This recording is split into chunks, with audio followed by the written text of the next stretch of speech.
It is with profound emotion that I am announcing my retirement as a France player after 10 incredible years.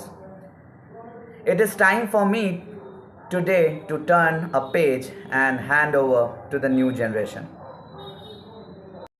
অ্যান্টোয়ান Griezmann, এই Antoine গ্রিজম্যানের অবদান ওদের French national টিমের জন্য অনেক বড় ছিল। এই অ্যান্টোয়ান গ্রিজম্যানের গোলসের জন্য ফ্রান্স ফিফা ওয়ার্ল্ড কাপ জেতে 2018 সালে। হ্যাঁ, আমি মানছি প্রত্যেকটি প্লেয়ারের অবদান থাকে একটি ফিফা ওয়ার্ল্ড কাপ জেতার জন্য। অ্যান্টোয়ান গ্রিজম্যানের জন্য 2016 সালেও ফ্রান্স ফাইনালে যায় ইউরো কাপে, কিন্তু ফাইনালে গিয়ে অবশেষে ক্রিশ্চিয়ানো রোনাল্ডোর পর্তুগালের সামনে 1-0 গোলে ফ্রান্স পরাজিত হয়। আবার সেই গোল্ডেন টাচ পাওয়ার জন্য, আবার সেই ট্রফিটাকে ছোঁয়ার জন্য, ট্রফিটাকে ওঠাবার জন্য গ্রিজম্যান আবার হিরোইক্স দেয় ফাইনালে, যেখানে নিজের টিমকে, ফ্রান্সকে ফাইনাল অবধি নিয়ে যায় অ্যান্টোয়ান গ্রিজম্যান, কিন্তু অবশেষে আবার মেসির আর্জেন্টিনার কাছে ফিফা ওয়ার্ল্ড কাপ ফাইনাল পেনাল্টিতে হারে আর্জেন্টিনার কাছে ফ্রান্স। অবশেষে কি দেখা যায়? আমরা যদি গ্রিজম্যানের ক্যারিয়ার যদি আমরা ঘুরিয়ে দেখি, গ্রিজম্যান অত্যন্ত ভালো একজন ফরওয়ার্ড ছিলেন।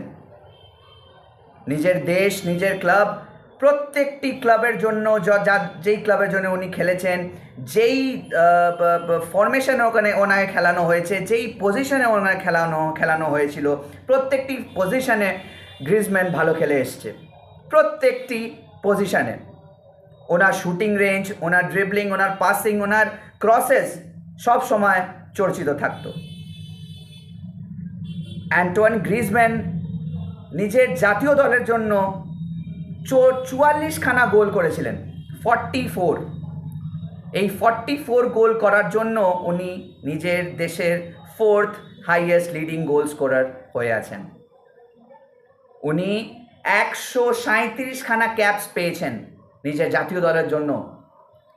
ফ্রান্স মতন দেশের, যেটা ফুটবলিং হেরিটেজ, ফুটবলিং কান্ট্রি যেটাকে বলা হয়, সেই দেশের জন্য 137টা ক্যাপ খেলা, 137টা ম্যাচ খেলা কতটা বড় ব্যাপার সেটা আপনারা জানেন। যেমনি সুনীল ছেত্রী আমাদের দেশে 100টার উপরে ম্যাচ খেলেছে, 96খানা গোল করেছেন সুনীল ছেত্রী, সেমনি গ্রিজম্যান ফ্রান্সের মতন দেশে থেকে 44খানা গোল করেছেন নিজের দেশের জন্য। এর চেয়ে বড় অবদান আর কি হতে পারে একটি প্লেয়ারের? এর চেয়ে বড় অবদান আর কি হতে পারে? সত্যি কথা। আরেকটি যদি আমি কথা না বললেই নয়, কালকে আর্জেন্টিনা যখন আর্জেন্টিনার সঙ্গে ফিফা ওয়ার্ল্ড কাপ ফাইনাল হয় ফ্রান্সে, ওই ম্যাচেও গ্রিজম্যান ভালো খেলেছিলেন, কিন্তু গোল পাননি।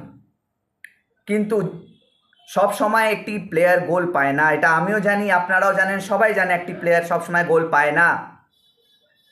কিন্তু গ্রিজম্যান ফুটবলিং ক্যারিয়ারে নিজের, আর আমরা যখন ওনার ইতিহাস খুলে দেখব, সব সময় গ্রিজম্যানের সোনার অক্ষরে লেখা থাকবে ওনার ইতিহাস।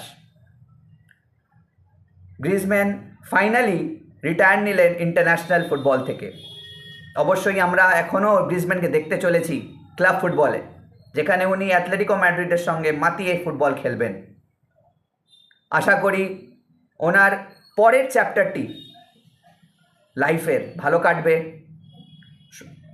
শুভেচ্ছা জানাই ওনাকে, আর ভালো করে আরও ফুটবল দেখার জন্য আমরা অপেক্ষা করে থাকবো গ্রিজম্যানের জন্য। তো আজকের ভিডিও এই পর্যন্তই, দেখা হচ্ছে পরের অন্য ভিডিওতে। ততক্ষণ ভালো থাকবেন, সুস্থ থাকবেন, আর যারা যারা এই চ্যানেলে নতুন এসছেন তারা অবশ্যই লাইক করে দেবেন, সাবস্ক্রাইব করে দেবেন, কেন কি সাবস্ক্রাইব আর লাইক আমাকে ভিডিও বানাতে এনকারেজ করে চলবে। তাই জন্য ভালো থাকবেন, সুস্থ থাকবেন আর সাবস্ক্রাইব আর লাইক করে থাকবেন। ধন্যবাদ।